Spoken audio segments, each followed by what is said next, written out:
dari sisi kebaikan hati.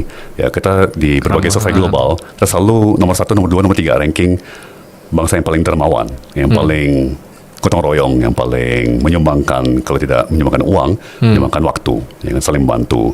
Terus bangsa yang paling flourishing ya, itu susah diterjemahkan. Kemarin sempat salah diterjemahkan menjadi sejahtera ya, itu belum tentu ya. Tapi flourishing itu menurut saya sih cinta kasih ya. Jadi ada kekompakan sosial, ada rasa kebersamaan, ada kehangatan ya. Karena mispersepsinya itu pun emasnya itu kan juga dibangun narasinya sama pemerintah kan. Dari awal it's ekonomi, jobs dan lain-lain gitu. Dan mau ngomong kerukunan atau kebijaksanaan, kalau mereka nggak bisa makan, mereka nggak akan mikirin itu. Kita mikirin makan kan. Iya. Nah, balik lagi ya. Apa strategi ekonomi kita? Ya.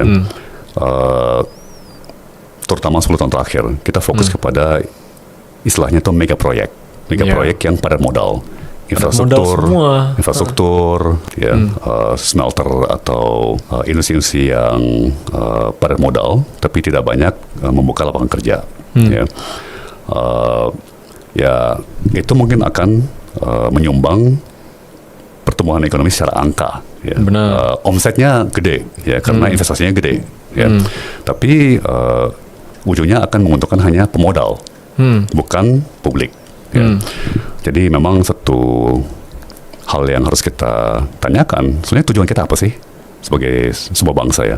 Apakah kita mengejar angka pertumbuhan ekonomi yang tinggi, atau kita menginginkan sebuah masyarakat yang sejahtera ya, dan harusnya kedua, berkeadilan. Nah, kalau itu tentunya yang lebih tepat sebagai kebijakan ekonomi adalah segala sumber daya, apakah itu anggaran negara, APBN, ataupun orientasi kebijakan, itu berpihak kepada sektor-sektor yang padat karya, ya, yang banyak membuka lapangan kerja, bukan kepada mega proyek yang lebih berorientasi kepada pemodal dan modal, dan yang akan diuntungkan adalah pemodal gitu ya. Saya kira sangat jelas ya, kalau kita memang serius mau membangun sebuah masyarakat yang sejahtera secara berkelanjutan, itu sudah pasti tulang punggungnya adalah yang namanya kelas menengah. Ya. Dan kelas menengah itu bukan yang bikin smelter atau punya tambang, ya, mereka yang buka kafe, yang buka